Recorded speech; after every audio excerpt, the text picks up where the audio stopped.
Well, after the last interview with you, I had loads of emails. I'm not surprised. I'm a hot topic. And this gives me a great deal of supply. It seems the burning question that everybody wants to know today is, what is the difference between an asshole and a narcissist? That's a great question, actually. I think this one will be really helpful for anybody that's on the lookout for a narcissist in their lives, like Neighborhood Narc Watch. So what are your thoughts? On the surface, they look very, very similar. But the difference is, whereas all narcissists are assholes, you could call them narssholes. But not all assholes are narcissists. But how would you know the difference? Speaking for myself as a covert narcissist, and I believe that's what you're interested in, right? Since the overts are easier to spot. Yes, exactly. The main difference between an asshole and a narcissist is an asshole has consistency. They're an asshole pretty much all of the time. Oh, that is very interesting. With a covert narcissist, they will try to hide the fact that they are indeed an asshole. Why is that, if you can explain? Because we wear a mask.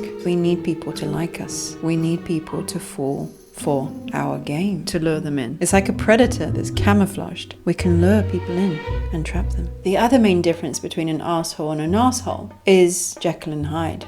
Who we are is Mr. Hyde, but in public we appear as Dr. Jekyll. But Mr. Hyde inevitably makes an appearance. We can't keep who we are down for too long. Okay, true. So with an arsehole, a covert arsehole, you'll see a lot of switches between the two. That sounds like split personality disorder. No, it's not that. What we are is very, very simple. We are arseholes. We just hide behind a false mask. But don't get it wrong. We're arseholes. We don't care about anybody. We've got no empathy. I'm serious. I don't care about my mother. I don't care about my father. I don't care about my kids. The only people that I really do care about, though, are my fans. I love them, honestly.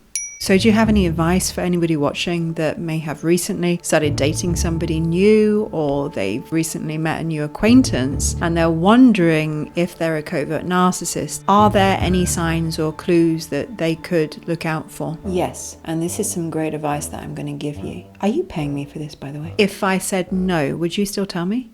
Then yes. Like I said, we only make an effort to impress those that are instrumental to us and useful in some ways. The rest of them, we don't care about you. You know, it's a lot of effort to keep this mask on. So I'm not going to waste my energy on somebody that can't do something for me. That would be dumb. So what's your advice? So if you want to know in the early days if somebody is potentially a covert narcissist, take them out a few times to public places where there are service environments. We cannot resist a service environment. I can feel Mr. Hyde already. Ooh, Mr. Hyde, get down. It's like being around catnip for a cat. It's too much temptation. So take us to a cafe, to a bar, to a restaurant, to a shopping mall. Take us to places where there are service people and do it more than once. That's a good one. It will expose us. But surely an asshole could be nice to you and horrible to others. Yes, true. But it won't be so disturbing or shocking because it won't be like witnessing two completely different people. So take them out somewhere public then.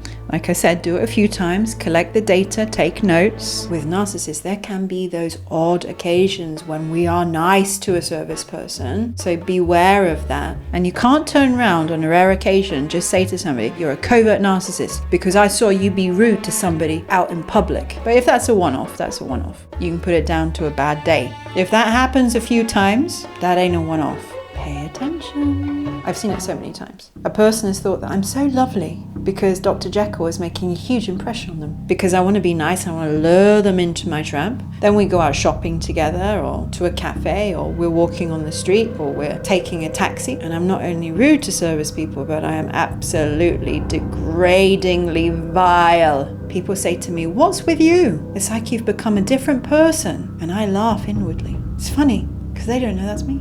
But quickly, I better go back to being nice and make up some excuse. Oh, I'm just having a bad day, yes.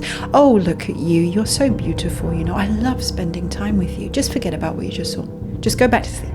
Yeah. Sooner or later, we're going to be like that with you. Well, great. Thank you for that tip, Nelly. I hope that it's going to be helpful to the people at home. You're welcome, if you're paying me. Hey, you can't expect something for nothing from an asshole.